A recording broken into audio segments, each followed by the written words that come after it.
सुबह के समय बाजार में सड़क के किनारे राजेश और उनकी पत्नी संगीता बैठकर सब्जियां बेच रहे थे। उनकी बेटी नेहा आर्मी में लेफ्टिनेंट थी। वो देश की सेवा में लगी हुई थी। उसे जरा भी अंदाजा नहीं था कि आज उसके माता पिता के साथ कौन सा हादसा होने वाला है। राजेश और संगीता दोनों शांति से सब्जियां बेच रहे थे कि तभी अचानक एक मोटरसाइकिल तेजी से आती है। मोटरसाइकिल पर इंस्पेक्टर विक्रम सिंह बैठा हुआ था। वो बाइक साइड में लगाता है और गुस्से में आकर राजेश की पीठ पर एक जोरदार डंडा मार देता है। फिर संगीता पर भी लाठी बरसा देता है।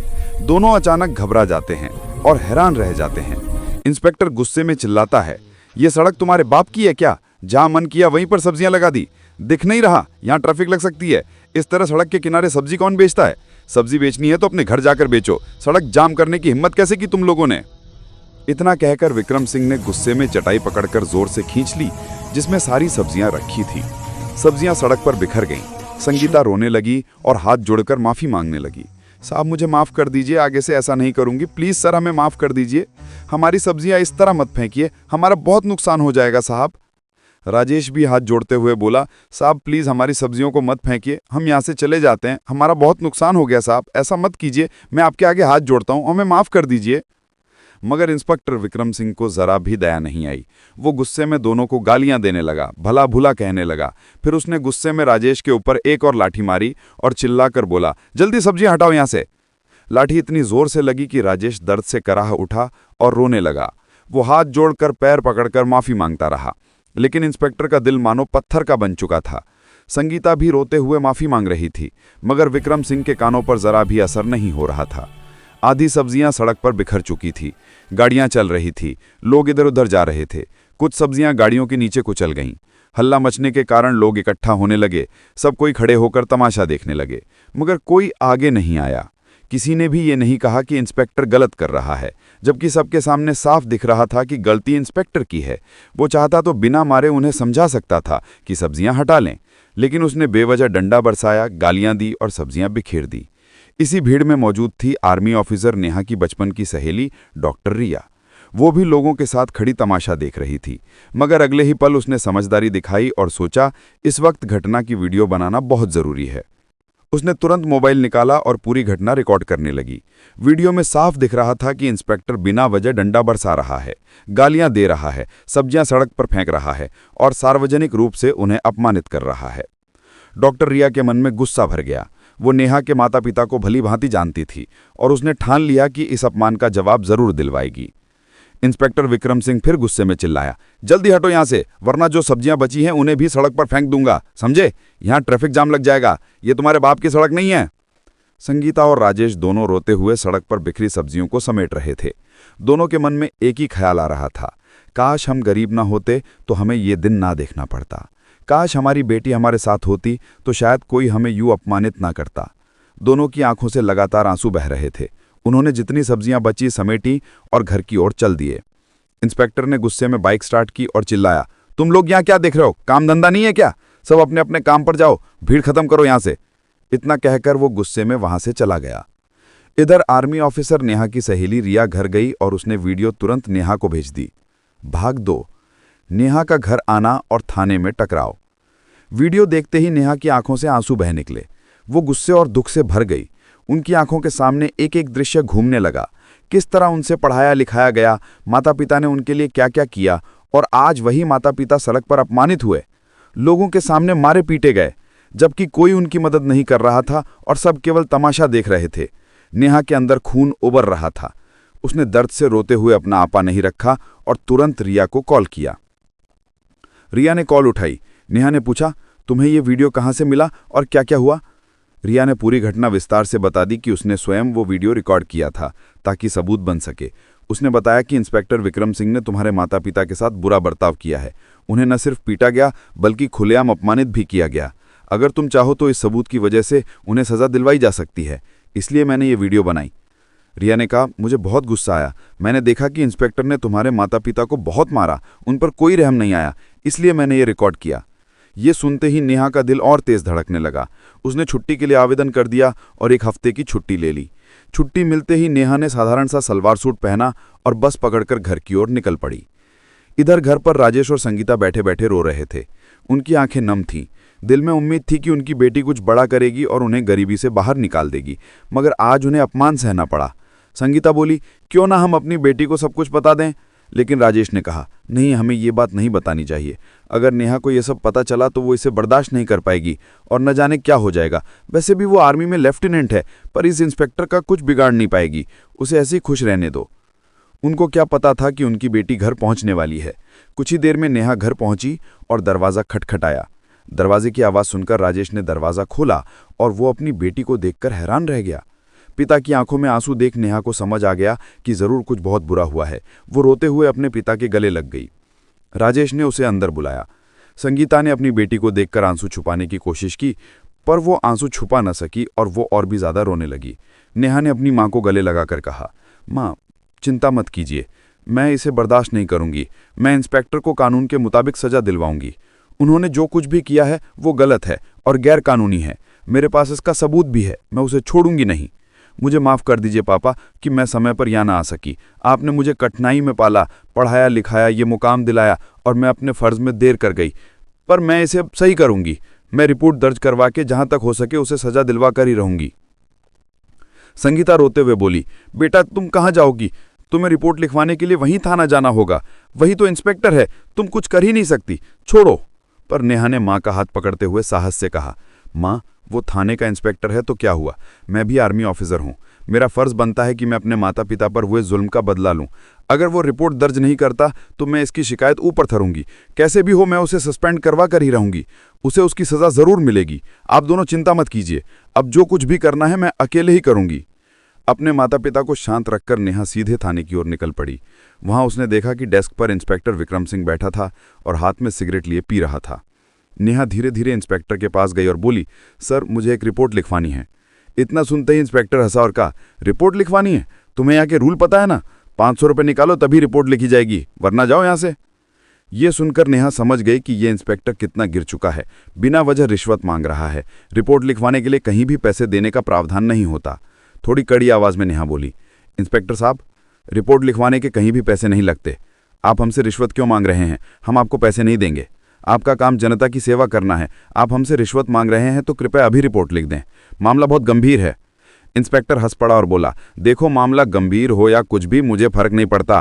500 रुपये दोगी तभी तुम्हारी यहाँ रिपोर्ट लिखी जाएगी, वरना मेरे सामने बहस मत कर, धक्के मार के निकाल दूंगा, समझी? नेहा गुस्से में बोली, इंस्पेक्टर, आपको रिपोर्ट लिखनी ही पड़ेगी। कानून में कहीं नहीं लिखा है कि आप रिपोर्ट लिखवाने के पैसे मांग सकते हैं। बिना वजह रिश्वत मत मांगिए, वरना मैं आपके खिलाफ शिकायत करूंगी। आपको जनता की सेवा के लिए यह वर्दी दी गई है और आप इसका गलत इस्तेमाल कर रहे हैं। किसी को कमजोर मत समझिए। यह सुनकर इंस्पेक्टर का रौद्र रूप उभर आया। वो लाल हो गया, कुर्सी से उठकर खड़ा हुआ और डंडा उठाकर नेहा की कमर पर ठोक दिया। गुस्से में वो बोला, अब ज्यादा बहस मत कर, समझी? खुद को हीरोइन मत समझना मेरे सामने। एटीट्यूड मत दिखा। मैंने अच्छे खासे लोगों को भी संभाला है। मेरी यहां दादागिरी नहीं चलेगी। मुंह मत खोलो, वरना फिर से पड़ेगा। जल्दी यहां से निकल। नेहा का यह बर्दाश्त के बाहर था। उसने गुस्से में उंगली उठाकर कहा, देखिए, अब मैं आपको आपकी गलती की सजा कैसे दूंगी ये आप नहीं जानते। आप मेरे माँ बाप पर हाथ उठाए, उनकी सब्जियां बिखेर दी, और जब मैं रिपोर्ट लिखवाने आई तो आपने मुझ पर भी हाथ उठाया। मैं कोई आम लड़की नहीं हूं। मैं आर्मी ऑफिसर नेहा शर्मा हूं। मैं आर्मी में लेफ्टिनेंट हूं। इतना कहते ही उसने अपनी सरकारी आईडी कार्ड निकाली और इंस्पेक्टर विक्रम सिंह के सामने दिखाया। आईडी देखते ही विक्रम सिंह डर से कांप उठा और माफी मांगने लगा। मैडम, हमें माफ कर दीजिए, हमें पता नहीं था कि आप आर्मी ऑफिसर हैं। माफ कीजिए मैडम। वो हाथ जोड़ने लगा। नेहा समझ चुकी थी कि केवल माफी से यह मामला खत्म नहीं होगा। वो तुरंत थाने से निकल गई और आईपीएस मैडम राधिका मेहता से संपर्क किया। तुरंत ही वो आईपीएस ऑफिस पहुंची और राधिका मेहता को सड़क पर अपने माता पिता के साथ हुई बेइज्जती और बदतमीजी की वीडियो दिखाई। साथ ही उसने पूरी बात बताई कि थाने में किस तरह का व्यवहार हुआ, किस तरह इंस्पेक्टर ने उनके साथ मारपीट की, रिपोर्ट लिखने से मना किया और रिश्वत मांगी। ये सब सुनकर और वीडियो देखकर आईपीएस राधिका मेहता गुस्से से भर गई। राधिका मेहता ने गंभीर आवाज में कहा, नेहा, आप बिल्कुल चिंता मत कीजिए। इस इंस्पेक्टर ने हद पार कर दी है। उसने न सिर्फ इंसानियत का अपमान किया है, बल्कि कानून का भी खुला उल्लंघन किया है। ऐसे लोगों को वर्दी में रहने का कोई अधिकार नहीं है। उन्होंने आगे कहा, इंस्पेक्टर विक्रम सिंह के खिलाफ हमारे पास पक्के सबूत मौजूद हैं, वीडियो, गवाही और बयान सभी। बस हमें एक आधिकारिक गवाह की जरूरत होगी। मैं इस पूरे मामले को सीधे डीएम सर तक पहुंचाऊंगी। कल ही इस पर कड़ा कदम उठाया जाएगा। संभव है कि इसके लिए प्रेस मीटिंग बुलाई जाए, जहां आपको अपने माता पिता के साथ मौजूद रहना होगा। राधिका मेहता का चेहरा सख्त था, लेकिन आवाज में आत्मविश्वास झलक रहा था। उन्होंने कहा, आप निश्चिंत रहें नेहा, मैं आपकी पूरी मदद करूंगी। उस इंस्पेक्टर को उसके अपराध की सजा जरूर मिलेगी। हमें मंजूर नहीं कि हमारे कानून को कोई तोड़े या अपने पद का गलत इस्तेमाल करे। देश में भ्रष्टाचार फैलाने वालों के लिए वर्दी में कोई जगह नहीं है। नेहा की आंखों में एक उम्मीद की चमक आई। राधिका मेहता ने आगे कहा, आप घर जाइए और अपने माता पिता को भी तैयार रखिए। मैं अब इस केस को अपनी जिम्मेदारी पर लेती हूँ। आज ही सारी रिपोर्ट, वीडियो और गवाही के बयान डीएम सर तक भेजे जाएंगे। ये कहकर राधिका मेहता ने तुरंत पूरी जांच शुरू कर दी। उन्होंने थाने से रिपोर्ट की प्रतियां मंगवाईं, चश्मदीद गवाहों के बयान दर्ज किए और रिया द्वारा रिकॉर्ड की गई वीडियो को मुख्य सबूत के रूप में केस फाइल में जोड़ा। देर रात तक राधिका मेहता ने सभी दस्तावेज तैयार करवाए और रिपोर्ट के साथ वीडियो क्लिप डीएम कार्यालय भेज दी। अगले ही दिन जब डीएम सर ने ये वीडियो और रिपोर्ट देखी तो उनके चेहरे पर भी गुस्से के साथ हैरानी झलक उठी। उन्होंने तुरंत आईपीएस राधिका मेहता से संपर्क किया और पूरे मामले की जानकारी ली। सारे तथ्यों को समझने के बाद डीएम सर ने आदेश दिया कि इस घटना को सार्वजनिक रूप से रखा जाए ताकि पूरे विभाग में एक संदेश जाए कि कानून से ऊपर कोई नहीं। इसी के साथ उन्होंने अगले दिन सुबह ही प्रेस मीटिंग बुलाई। अगले दिन सुबह ठीक 10 बजे प्रेस मीटिंग का वक्त तय था। बड़ा सा हॉल, सामने टेबल पर डीएम साहब, बगल में आईपीएस राधिका मेहता और पीछे कुछ अफसर बैठे थे। माहौल बहुत गंभीर था। हर किसी के चेहरे पर सन्नाटा और सख्ती दोनों झलक रही थी। नेहा अपने माँ बाप के साथ हॉल में बैठी थी। उनकी आंखों में थोड़ी घबराहट थी, लेकिन नेहा के चेहरे पर अब डर नहीं, बस एक सख्त इरादा था। वो जानती थी कि आज इंसाफ होगा। डीएम साहब ने फाइल खोली और बोले, जो घटना नेहा शर्मा के माता पिता के साथ हुई उसकी पूरी जांच की गई है। सारे सबूत, वीडियो और गवाही हमारे पास मौजूद हैं। फिर उन्होंने कहा, आईपीएस राधिका मेहता, आप बताइए क्या रिपोर्ट आई है। राधिका मेहता ने खड़े होकर कहा, सर, जांच के दौरान ये साफ साबित हुआ है कि इंस्पेक्टर विक्रम सिंह ने न सिर्फ बुजुर्ग माता पिता के साथ मारपीट की, बल्कि रिपोर्ट लिखने से भी इनकार किया और रिश्वत मांगी। हमारे पास पूरी वीडियो रिकॉर्डिंग और गवाहों के बयान मौजूद हैं। ऐसे व्यक्ति को वर्दी पहनने का कोई हक नहीं। हॉल में सन्नाटा छा गया। नेहा की मां की आंखों में आंसू आ गए। उन्होंने अपनी चुन्नी से चुपके से आंसू पोंछे। राजेश भी सिर झुकाकर बैठे थे, पर अंदर ही अंदर मन कह रहा था, आज सच्चाई जीतेगी। डीएम साहब ने थोड़ी देर तक फाइल देखी, फिर सख्त आवाज में बोले, इंस्पेक्टर विक्रम सिंह को तत्काल प्रभाव से निलंबित किया जाता है। इतना सुनते ही हॉल में हलचल मच गई। 2 पुलिस वाले दरवाजे के पास खड़े थे। उन्होंने तुरंत जाकर इंस्पेक्टर को अंदर बुलाया। कुछ ही मिनट में विक्रम सिंह अंदर आया। अब उसके चेहरे पर वही घमंड नहीं था जो कभी आम लोगों पर चिल्लाते वक्त हुआ करता था। वो झुका हुआ था, डर से पसीना बह रहा था। डीएम ने कहा, तुम्हारे खिलाफ पक्के सबूत हैं। तुमने बुजुर्गों पर हाथ उठाया, रिश्वत मांगी और अपनी वर्दी का गलत इस्तेमाल किया। अब कानून तुम्हें सजा देगा। विक्रम सिंह घबराई आवाज में बोला, सर, मुझसे गलती हो गई, माफ कर दीजिए। डीएम ने सख्त लहजे में कहा, कानून में माफी नहीं होती इंस्पेक्टर, वहां सजा होती है। आईपीएस राधिका मेहता ने इशारा किया और पुलिस कर्मियों ने विक्रम सिंह के हाथों में हथकड़ी डाल दी। वो नीचे सिर झुकाए खड़ा रह गया। नेहा के दिल में जो दर्द, गुस्सा और अपमान का तूफान कई दिनों से चल रहा था, वो सब एक झटके में बाहर निकल गया। उसकी आंखों में अब सुकून था। नेहा की मां रोते हुए बोली, बेटा, अब चैन मिला, हमारी इज्जत वापस मिल गई। नेहा ने मां का हाथ थाम लिया और बोली, मां, ये सजा सिर्फ हमारे लिए नहीं, बल्कि हर उस इंसान के लिए है जो डर के मारे चुप रह जाता है। डीएम साहब ने नेहा की तरफ देखकर कहा, देश को तुम्हारे जैसी बेटियों पर गर्व है जिन्होंने अपने माता पिता के लिए लड़ाई लड़ी और न्याय दिलाया। अगर हमारे हर नागरिक में ऐसा हौसला हो तो कोई भ्रष्ट इंसान सिर नहीं उठा पाएगा। हॉल में सब खामोश थे, लेकिन उस खामोशी में एक सुकून था, सच्चाई की जीत का सुकून। इंस्पेक्टर को पुलिस वैन में बिठाया गया और जेल भेज दिया गया।